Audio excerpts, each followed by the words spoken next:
It's time for the Sports Mix on Talk Radio WRNR and TV 10. Let's mix it up with a breakdown of some local, regional, and national sports with Dylan Bishop. Welcome into the Sports Mix here on Talk Radio WRNR and TV 10. Show brought to you by Brown's Funeral Homes and Cremations. Robert Fields & Sons, a family-owned full-service funeral home proudly serving the area since 1880. It's draft day. Yes, it is. For the NFL. Technically, not draft day yet for us, because if you're hearing this, we are recording this on Wednesday, so it can air tomorrow, draft day. So if there's any mistakes we make calling today, tomorrow, or anything like that, you'll understand why. But on the show today, we've got some talk about EPAC baseball and softball, some updates through that, what we've been seeing, what we're going to see the rest of the week. Then we will get into the NFL draft, because Kyler and I have made our mock drafts, final mock drafts. I literally finished mine about 5 minutes before the show because I changed my mind on one pick, and it sent everything swirling into shambles. Nobody knows what's going on right now with this year. It's kind of wild. But after that, we will get into NBA playoff talks if we have time. Yep. Nationals and Orioles, if we have time. Basically, if we can do the mock draft in one segment, we'll get segments on those others. Maybe we'll cut out some NBA talk if it takes a little too long. But, Kyler, how you doing? I'm doing well. Allergies are a little bit less impactful this week as they were last week, so a lot better there in that aspect of things. That's good. This is our only show this week. We had the candidate forum at the Berkeley County Commission chambers on Tuesday, and obviously it can't be at two places at the same time. Yeah. They're packing up, so couldn't be here to do a show. We would have had a show, but if you would have made it here in about 8 minutes, that probably would have been a speeding ticket in your mailbox. So that wouldn't have been good. So that's why we didn't have a show on Tuesday. But right, draft and day. Yeah, I'm out tomorrow, so we're getting this recorded for the day of the draft. Yep. But that means that when you're hearing this, if you're hearing this on Thursday, tomorrow, Friday night, we have EPAC baseball on Talk Radio WRNR and TV 10. It's a Hall of Fame game for Martinsburg High School. There we go. As the Jefferson Cougars will be coming over to P.O. Faulkner Park. And over the last week, we've seen some interesting matchups in general with EPAC baseball. We saw Washington get a huge win over Martinsburg last week. We saw in person Grant Henderson had a rough inning, giving up 8 runs in the third, I believe it was, to Washington. And Washington just never looked back. They were able to get a great performance on the mound from Connor Smith and totally controlled the game, which was similar to how the first couple innings of the first matchup between these teams went. But the problem was Martinsburg had Jameer Brown available to kind of steady things out of the bullpen until that offense was able to come back in, and Washington got into their bullpen, 9 innings. Martinsburg gets the win. Didn't need 9 innings this time. Didn't need 7 innings this time, so we needed extras the first time, and we called it early this time. We're evening things out, but Washington with a big-time win. Yeah, in the beginning of the game, I was like, oh, this is going to be another close game, extra innings possibly. It was looking really close, and then Washington said, you know what, let's get this over with. And they just started hitting. They had every single thing going for them. It was just hit after hit after hit. They were getting runs in. I believe it was at the end of the inning, it was 10-1. So that's always insane. So interesting to see. Yeah, what do we got for the rest of the week here, Kyler, or some other scores that we can run down? This was on Tuesday. Musselman beat Spring Mills 13-2. It was a 6-4 win for Jefferson over Washington, and then 5-3, Hedgesville was able to take down Martinsburg. I'm not super surprised by those results. Yeah, I'll say. I will say though that Washington and Jefferson going back and forth. I think that when we look at things, I think that's how a lot of these matchups between these two are going to go. If we get a whole lot more this year, when we go into the playoffs, Jefferson, I think, is still in that pole position for best team in the EPAC, but Washington is giving them a run for their money. So I think a 6-4 score between them kind of reflects that pretty well. Yeah, and that game against Martinsburg was kind of just a statement win. It's like, hey, we might not be the best, but we're fighting for it. Like, we're here. We're not just going to be a pushover team, and losing only by 2 to the best team in the EPAC kind of says that too. Good to see.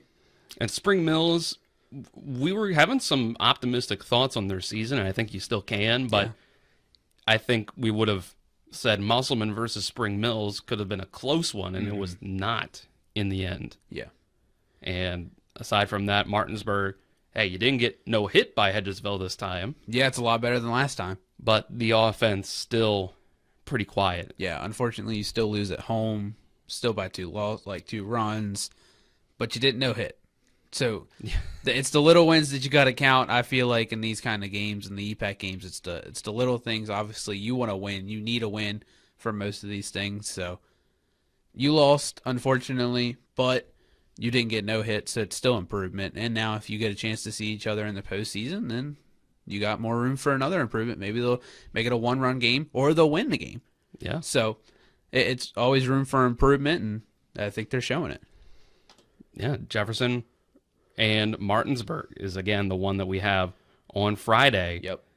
So let's see. Is there anything else going on that we needed to get to? No EPAC games on tonight, which is Wednesday, and then for the day this airs, there's also no EPAC games. But there's EPAC teams participating. Check Friday, just in case. Friday seems like it might be an EPAC game Yeah, day. there you go. There we go. So we, as mentioned, Jefferson, Martinsburg will be at that one, but also at 7 o'clock, Hedgesville goes to Musselman, and Spring Mills goes to Washington. That's, again, we'll see how that Hedgesville-Musselman game shakes out. The records are very different. It's 9-7 versus 7-14. So Hedgesville, the one above 500, you would think maybe they can get that win. But again, these EPAC games, they're close. It'll depend on the pitching matchup.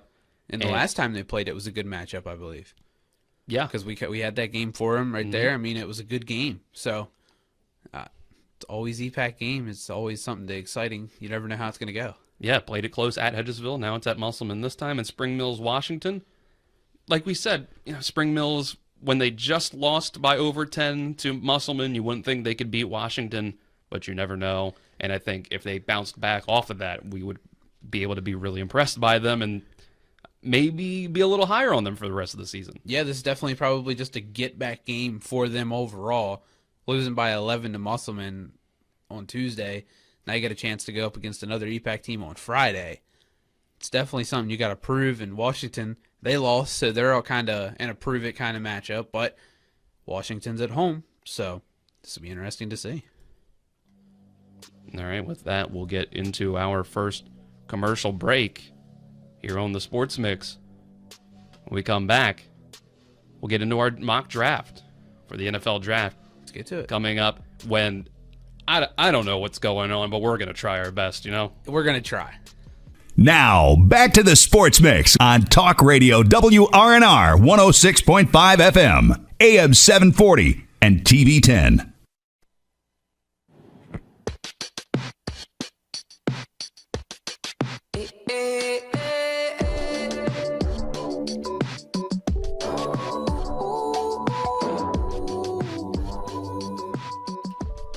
Welcome back to the Sports Mix on Talk Radio WRNR and TV 10, brought to you by Parsons Ford at Martinsburg, 1400 Shepherdstown Road, online at parsonsford.com. They became number one by making you number one first.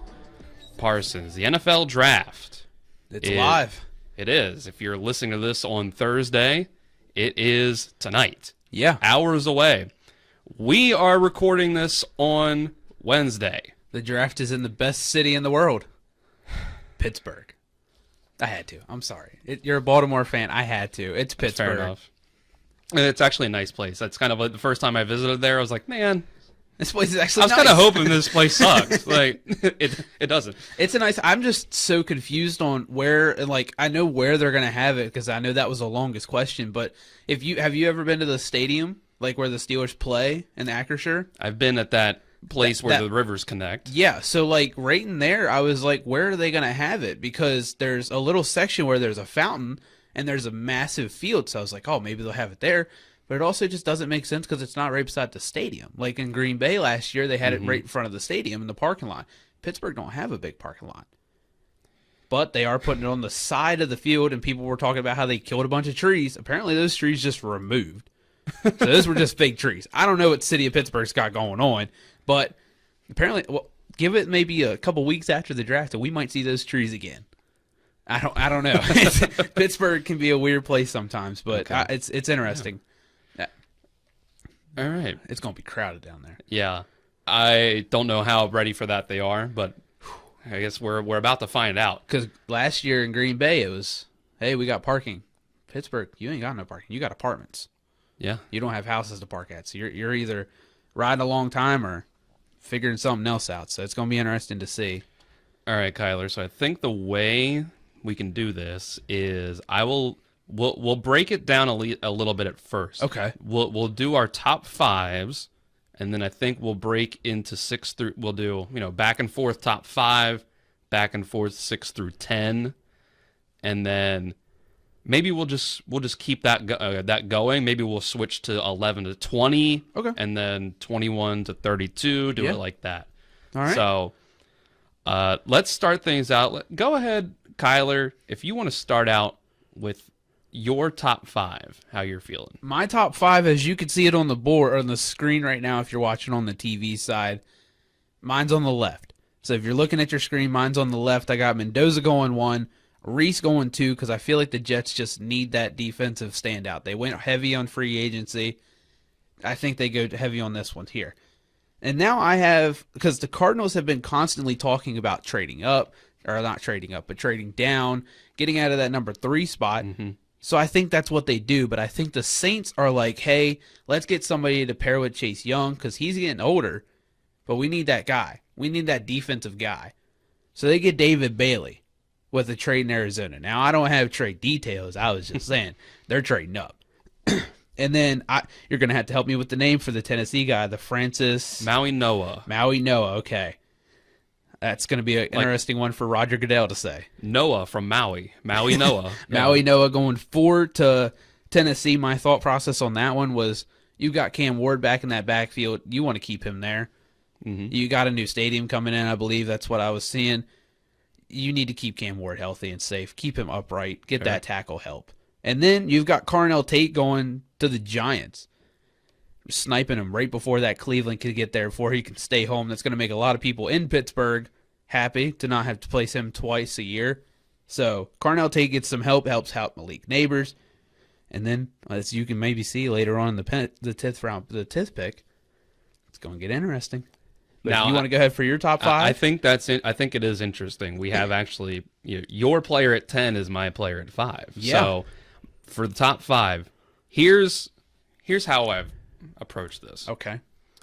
I think number 2 totally changes the rest of the top 5. Ooh.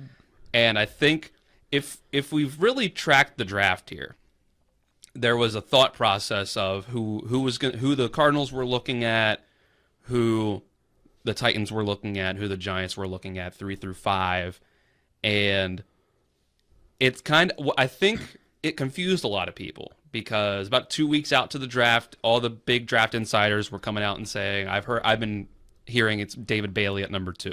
Yeah. And I think a lot of people were assuming it'd be Arvell Reese at number 2. Now, a lot of Jets insiders are still saying it might be Arvell Reese at number 2. Even some Jets guys are backing out of that and saying it's David Bailey. But guys like the national insiders, Jeremiah, Schrager, Schefter, they're all like, I think Jeremiah said 90% sure it's Bailey at 2. What changed my mind and why I redid my mock like 10 minutes before the show was Hayden Winks finding a clip. This was Hayden Winks of Underdog, finding a clip where David Bailey confused the Jets and Cardinals general manager in an interview while he was trying to refer to one of them. And his thought process on quote tweeting it was, meanwhile, Arvell Reese talking about how Aaron Glenn said he'd be a great fit for the team, and David Bailey's mixing up the general managers. That's never a good so we're supposed to believe that David Bailey is going number 2. And I had thought for a while, like, why does this even matter? Like, why are we putting so much thought process? Like, doesn't the other one just go number 3? Yeah. No. Okay. I'm not so sure. I think the league is willing, these teams at the top at least, are willing to pass on Arvell Reese because he's a hybrid, and what's the potential? I don't know. Can he actually rush the passer, or is he just a linebacker? They know what David Bailey is. Yeah, this is true. He might not be great against the run. Maybe he will be. Maybe he'll be fine, but he can get you like 10-plus sacks a year. So I think if the Jets take David Bailey, that's when we started get it. All of these insiders are operating off of David Bailey goes number 2. So then they start coming out with, well, I think Jeremiah Love might go as high as 3. I'm like, Sonny Styles might go 4th. And everybody's reaction was, where did this come from? Yeah. And I think it's because Arvell Reese being off the board, if David Bailey's still there at 3, it totally changes. Like, okay, maybe somebody does trade up with the Cardinals. Yeah. The Titans would sit there and take David Bailey 4th, but would they rather have the actual off-ball linebacker, Sonny Styles, instead of the hybrid Arvell Reese, to where Peter Schrager's final mock draft has Reese at 5th to the Giants, and he has Styles at 4 and Jeremiah Love at 3 and David Bailey at 2. I'm going to go ahead and say that the reason all of that is weird and could be off in the end is that actually Arvell Reese does go 2, and the Jets are just be hiding it and throwing the rest of these teams into chaos, and they're just sitting back loving it because they know we're going to take Arvell Reese, but we made all these teams think we're taking Bailey, so now they're rushing to be like, oh, man. We got to get up there. No, it's actually the opposite. Yeah, well, like to me, where it's like, oh, Reese, we don't really want Reese. Like, all right, I guess we thought maybe we could get Bailey, but he's going to be gone. So I guess Cardinals sitting there. I guess we go with the running back. Titans go with Styles. So all that to say, my top 5 is Mendoza, Reese. Bailey's available at 3. That's what triggers the trade. The Chiefs come up. You had the Saints. I could see that just as easily. Yep. They get David Bailey. Jeremiah Love goes 4th. Caleb Downs goes 5th. This is a big pivot for me. I said it's Sonny Styles no matter what. Harbaugh's got the sticky note somewhere. Yeah. All of the reporting is going the other way and saying that they like Caleb Downs instead so that he can be like their Kyle Hamilton. I can see that too, honestly. Yeah, So- you got Harbaugh with that style of defense. You got a guy like Caleb Downs just sitting there. You got 2 first-round picks. You can go 50-50. It's fine. So Yeah. if you've got a guy like Caleb Downs sitting there, get your Kyle Hamilton. We saw how he performed with Harbaugh and the Ravens. So get a rookie like Caleb Downs back there. That's going to be a scary team for the Giants. Yeah. So I'll let it go back to you for your 6 through 10, All right. starting with the Browns. We have the same 6. We do. We have Spencer Fanu going to the Browns. I think that in mine, this is kind of like, all right, well, our wide receiver help's gone. Well, I mean, we help for a wide receiver could be an option. They could go Micaiah Lemon. I think their guy was Carnell Tate. If they go wide receiver in the first round, it's Carnell Tate. Just keep that guy in Ohio. So from 6 to 10, we got Spencer Fanu going to the Browns. I think there will be a lot of love in Washington. I think just at this point, if you're Washington, he's fallen this far, you're not going to let him fall any further. Cardinals might be hoping that he's there, but we got a trade from the New Orleans Saints. That's where the Cardinals go Monroe Freeling. I think that's where they go tackle help. Maybe it's Jacoby Brissett. You don't really know who's their quarterback going into this year. It doesn't make sense. So you've got to tackle there, help him out there. That's where I think the Chiefs don't trade up because they get a guy like Sonny Styles. They get that linebacker help. They need that linebacker help who can kind of just flow around. He's like an all-around kind of guy. So that's where they go in that 9th pick. And then I still have Caleb Downs going to the Giants. They've got a number 10 pick, so you still get your Hamilton kind of player. So I think it's going to be interesting, and especially with the Giants having 2 first-round picks, it's going to play a big factor. So it's going to be interesting. Yeah, it might change the calculus a little bit where I think maybe you want to make sure you get a defensive captain, but would you rather secure your offensive player because there's a lower chance they're there at 10? Yeah. So I think that'll be interesting. I think if the Giants pass up on Carnell Tate at 5, he's gone by 6. So let's get into my 6 through 10 here. I've got Spencer Fano 6th as well. I got that over Maui Noah just because maybe a little more certainty that he can move to left tackle, and did so before Caleb Lomu came in. I've got Sonny Styles at 7. Todd McShay has had a lot of stuff going on this week where people are flaming him online for saying it was Bailey, going back to saying it was Reese, going back to saying it was Bailey. But one of the things I'll go ahead and trust for him is that he kind of slammed it. He kind of said, I think Dan Quinn is kind of standing up in the war room and saying, first round top 10 pick, this is defense. Yeah. So I would not be shocked if it's Carnell Tate or Jordan Tyson as well, though, to get that number 2 with Terry. Yeah. But I'm going to have Tate go 8th. Not the first trade for me. I've got Mansour Delane going 9th because the Cardinals had dropped down here to 9 in my mock. So they double trade. They're going to double trade down. Mansour Delane goes 9th to the Cowboys. The Cowboys, I've talked about trading up, but it seems like it's a little rich for them to go into the top 6. So they can't get Sonny Styles, but they get Mansour Delane, and that goes to Jordan Tyson at number 10, heavily connected to the Giants. Some people even think he could go 5th, but I think they're going to go defense first, and they'll be okay with linemen if those top offensive weapons aren't there. I think the way that they go offense at 5 is if Jeremiah Love is there. Okay. I think they would go with him, but otherwise they pick their top defender, which I think it's Caleb Downs. It hurts my brain a little bit to see the Giants go running back, but you do want a 1-2 punch. And Scadabo's off the injury. I think they've got Scadabo. That's their guy. So it's hard for me to see them going running back at 5 if he's there. But then again, that's also a talent you really don't want to pick up. Mm-hmm. And if he does fall to that point, the Browns don't need him because they got Junkins. So if they don't need him, that leaves Washington. So would you rather snipe him or would you rather your division rival snipe him? So I could see him possibly going there if he makes it there. So that's understandable. I can see it, but it's also hard to see it too.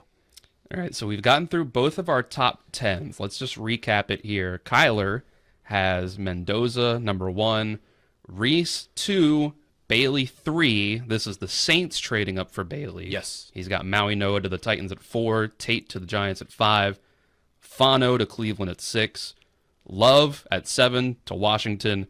Monroe Freeling is the pick at 8 for Arizona. They traded down. Yep. Sonny Styles at 9 to the Chiefs and Caleb Downs at 10 to the Giants. I've got Mendoza, Reese, Bailey as well, but it's the Chiefs trading up. Love at 4, Downs at 5, Fano 6, Styles 7, Tate 8, Delane 9 to the Cowboys, a little trade up. Cardinals trading back twice, and Jordan Tyson to the Giants at 10. We're through our top 10s. It's a little after 12:30 here. So let's get in our break, and after that break, we can get into the rest of our mock draft and have a little bit of room to breathe with this segment. Yep. So we'll go to break. You're tuned into the Sports Mix on Talk Radio WRNR 106.5 FM, AM 740, and TV 10.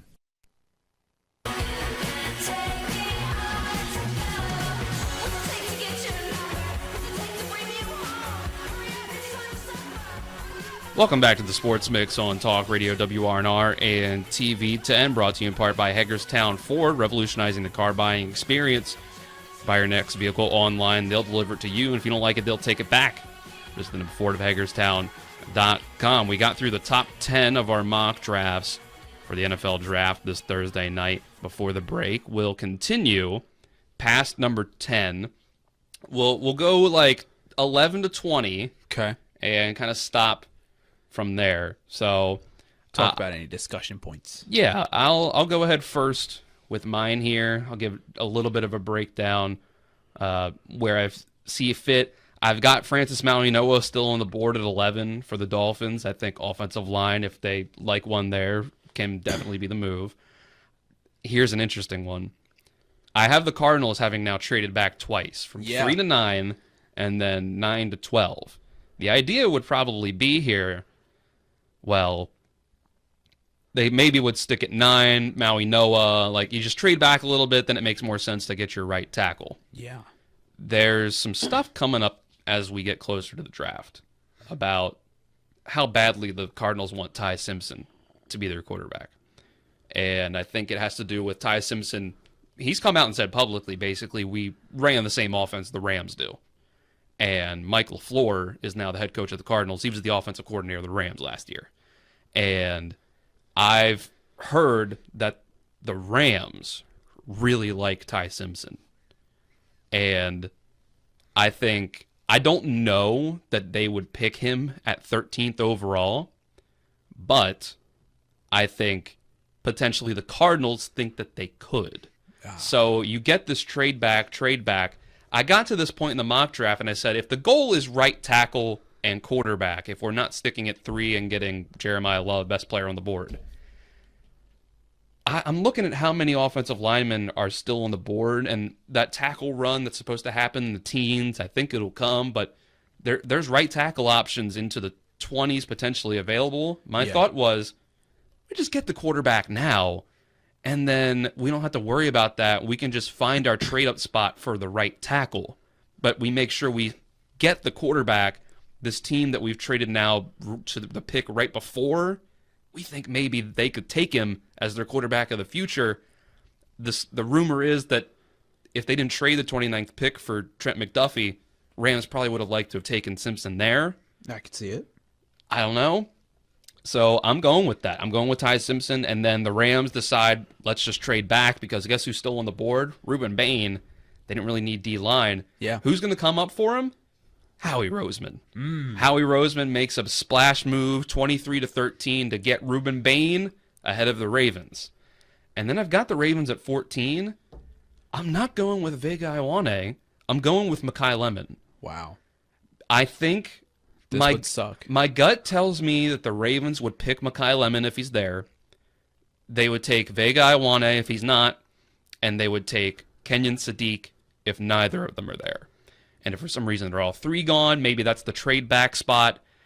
Or, let's see. Now, there's nobody else really on the board that I would think, we just have to take them, like a Mansour Delane. So I think the next move would probably be trade back, and maybe it's Denzel Boston or something like that. Okay. So I'm going with Mekhi Lemon because he's there. And then I've got the Steelers trading up to 15. This is the tackle run starting. Caden Proctor is a Pittsburgh Steeler, moving from 21 to 15 with the Bucks. Vega Ioane to the Jets, best player on the board. They could use a guard. Number 17, I've got another trade. Dylan Thieneman to the Panthers. Wow. Panthers move up 19 to 17. They jump the Vikings because everybody thinks that's the new Harrison Smith if he gets there. The Panthers take Thieneman, and then Sadiq goes to the Vikings. That's shocking to me. Hawkinson, he's got that injury, and if they can't get another like third wide receiver to go with Addison and Jefferson, they don't like the corner options on the board. Maybe they have Jermon McCoy off the board because of injury. Kenyon Sadiq lets you do a little bit more 12 personnel, 2 tight end looks, run the ball a bit more. That's what they wanted to do, but it didn't really get off the ground last year with J.J. McCarthy. This will help them have those heavier looks. Monroe Freeling to the Lions, Keldrick Falk to the Cowboys at 20. That's my 11 through 20. I probably went a little too much on explaining all those picks, but all good. Sadiq, honestly, is the one that it shocks me, but it makes sense just because Dylan's gone, and the Carolina Panthers just kind of jumping him to get it. So now for my 11 to 20, I've got Mekhi Lemon. If you look at Miami's wide receiver room, they have nobody, really, because they got rid of Waddle. So I think they go Lemon here. I also have the Cowboys getting Mansour Delane just also a little bit later, a few picks later. They don't trade up for him. And then I have the Cowboys trading up to get back-to-back picks where they pick up Ruben Bain. They want that Micah Parsons kind of guy. They need an edge rusher. I think this is where they do it because there's really nobody that the Rams need in this spot. I don't think they go wide receiver here. I think it's way too early for them to go wide receiver or quarterback. Sorry. So I think that's where they trade back, and then I believe you said his name is Ioane. Ioane. I think he goes to Baltimore, just because they need line help a little bit. You lost I'm drawing it. Falele. Falele. Yeah, I kind of just lost his name, Falele. So addition by subtraction. yeah. So you want to get a better replacement, and it's not going to be hard to find that better replacement, but he is a replacement. So, and then you've got the Buccaneers. I mean, they lost Jamal Dean, so you get that corner help back. So they get Jared McCoy out of Tennessee. Now it leaves me with the Jets at 16. You got Garrett Wilson. Your wide receiver room's not looking the best. Mm-hmm. You kind of put your faith in that Geno Smith can go, so you kind of maybe want to build around him. Maybe go later in the rounds for a quarterback. So then you go Jordan Tyson at Arizona State. I could kind of see it. I saw he went on a visit there, so helps out them. I think if he got there, that's probably his floor. Yeah, I think this is probably the latest he'll probably go. Is just with the Jets. So then for 17, I have Rodriguez going to the Lions, and I have that for the simple fact of they kind of need a linebacker help. I believe Alonzo he went somewhere else, or they have Alonzo, so they needed linebacker help. I was looking at depth charts when I was going through this and like, all right, well, where does this team need help? Where have they not filled yet? And linebacker was a spot for the Lions. I think that's somewhere they needed, so they go Rodriguez out of Texas Tech. They'll have two linebackers named Rodriguez. They'll have Malcolm and they'll have Jacob. Yeah, and then I have the Vikings getting their Harrison Smith replacement. That they get Dillon in safety, and that leaves Carolina to build for Bryce Young, because I believe they're just going to kind of ride it out with Bryce Young for as long as they can. They get to Caleb Lomu, and then this is where the Rams come into play. It's really the Rams are runner-ups to making the Super Bowl for the NFC side. They really didn't need too much, honestly, when I was looking at it. So I think they go linebacker here. I think they get that linebacker help. They get that guy of the future is what they're hoping for in C.J. Allen. So I think that's where they go, especially now that they don't have that 29th pick. Try to get your defensive guy, your defensive future captain, go ahead and get him. All right. Let's see here. I can see with the options left at offensive line, I see why the Dolphins will go receiver instead. Maybe they would go Iwane. I wouldn't even be surprised. I could see that too. I think other than that, I kind of see where your head is at there. Show me 17 again, if you can scroll up a little bit. Yep. Jacob Rodriguez. Oh yeah, Jacob Rodriguez. Okay. Yeah. All right. Well, I think that's all fair. Your hot take last week was that we go out of here saying Jerry Jones is a genius. I don't think he trades up that much. I don't know about that one anymore either. But I think he does trade up to go get back-to-back picks, go ahead and get their defensive guys, kind of solidify their defense. They need corner help. We saw that kind of last year getting rid of Trevon Diggs. So now you got an edge guy. You got your corner guy. I think it's going to look good for the Cowboys when it comes. I mean, they're going defensive heavy in the first round overall, so they'll be able to kind of spread it out afterwards. All right, I'll kind of do the rest of this as I plan to. We got one more break to take. We'll just make sure we can get it in. Yep. 21, I have the Buccaneers after trading back with the Steelers, getting Jermon McCoy. 22 was the Chargers. This is the Cardinals trading back up into the first round. Okay. To make sure they can get one of these offensive tackles. It's Arizona State right tackle, Maxi Anachor. Wow. They get him and Ty Simpson. I'm going I'm going against the grain here. I'm saying it's quarterback, then offensive tackle for the Cardinals. And then I could see it being either or, honestly. Yeah. The Rams, after trading back 10 spots, get Omar Cooper Jr. The Browns follow up with wide receiver Casey Concepcion from Texas A&M. Then it's Caleb Lomu, left tackle from Utah, to the Bears at 25. Malachi Lawrence, edge rusher from UCF, to the Bills. 27, we're going with Blake Miller, offensive tackle from Clemson, to the 49ers. Chase Basantis, the guard from A&M, to Houston. Chris Johnson, corner from San Diego State, to the Chiefs. Another corner, Colton Hood, corner from Tennessee, to the Dolphins. And then rounding things out, 31 and 32 are edge rushers to the Super Bowl teams, Akeem Mesidor and T.J. Parker, to the Pats and the Seahawks. Okay. Omar Cooper, honestly, that might be the shocker one there for me. Just because, I mean, I see them taking a wide receiver, but I don't know if they'll take it in the first round.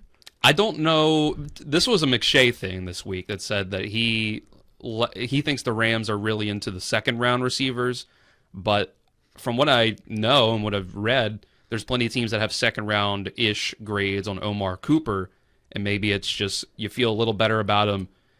This is kind of the alternative to picking something else at 13, wide receiver second round.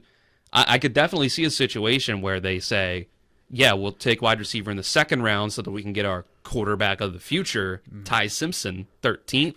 I don't know if that's actually how it's going to go down, but that's the ceiling for Ty Simpson to me. All right. You want me to go ahead and hit my 21 to 32? Sure, go ahead. All right. I got Pittsburgh shooting it off. I don't see them trading up or trading back. I think they just go ahead and take Emmanuel Prognon. Right. I think they need that guard for Somalio, so they take him. Akeem Mesidor goes 22 to the Chargers here. I think that's where we go with that one from Miami. I think Philly looks into the future a little bit. I think they're planning on getting rid of A.J. Brown, so they go ahead and get his replacement in KC, Concepcion. So I think they get him from Texas A&M. And then Browns just go ahead and get their safety help. They got a tackle help earlier on there. They get the defensive help here. So they go with Emmanuel McNeil-Warren out of Toledo. Then the Bears just go ahead and get their I'm drawing Blakely's name.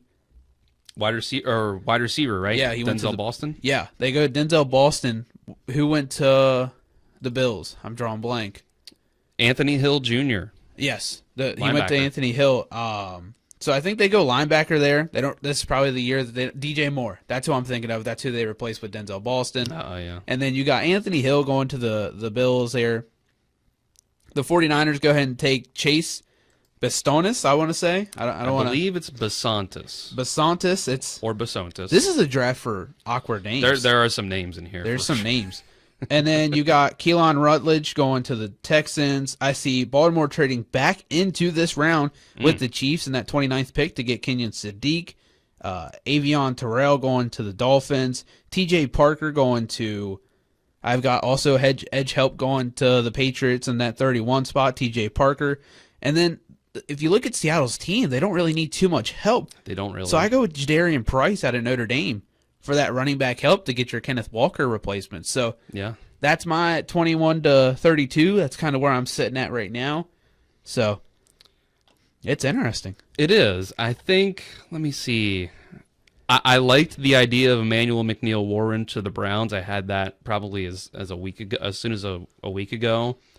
I think it was Daniel Jeremiah say that he's probably going to fall to the second round, which even Jeremiah was like, that's like my number 15 player. Yeah, that shouldn't happen. A good safety falls to the second round every year is what he said. Just looking at their roster, that's one pot they actually needed help in was safety. They got some guys that are not as experienced there, so might as well just go ahead and get a rookie, get your future guy there. I like this idea for the Ravens trading up back into the first round. Unfortunately, I think KC would just sit there and take him and be true. like, this is our future, our Kelsey replacement. The Ravens also just hate trading up. Yeah, they hate the idea of it. I think they offer something pretty just to kind of catch the eye of Chiefs. Just kind of get there. The way this tight end class falls, it's a need for them. I don't hate this at all. I think it's a solid idea, depending on what they would give up for this. And then let's see, Pregnon. I'd be shocked if he went in the first round. Maybe in the last couple picks. I know Pittsburgh's kind of high up on him. I mean, they've hosted him for visits, and they also need that line to help. I wonder if that'd be like they hope they can get a Makai Lemon and Pregnon in round 2. Yeah. And maybe use that extra third to trade up in round 2. Or even a Skylar Bell. Or do something like that. I wouldn't mind that. Man, the Eagles just adding another wide receiver, that would be annoying for other teams to have to deal with. And the rest of this, looking solid. The Seahawks at 32 will be interesting. They've said they want to trade out. Yeah. And then Anthony Hill. The linebacker class, it just seems like nobody talks about them in the first round, but maybe someone will surprise us. I have Jacob Rodriguez sneaking in mine. So with that, that's our first round of the draft. I might change my mind as soon as the show's over. I might read Twitter and be like, you know what? It'll be a minute after the show, just kind of how it was a minute before the show. Right. All right. A little bit of baseball talk on the other side of this break with whatever time we have left.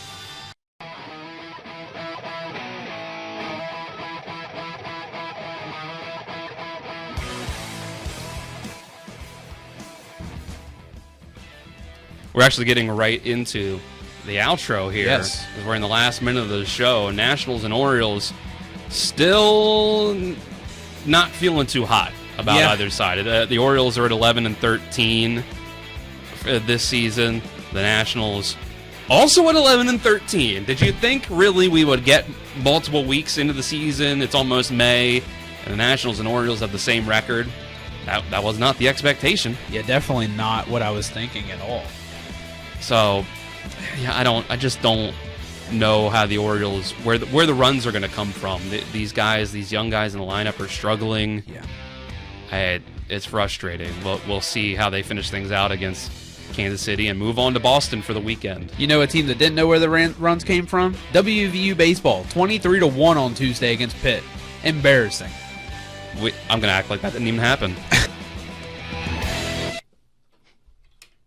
106.5 FM and 740 AM. Talk Radio WRNR. Martinsburg, Shepherdstown, Charlestown.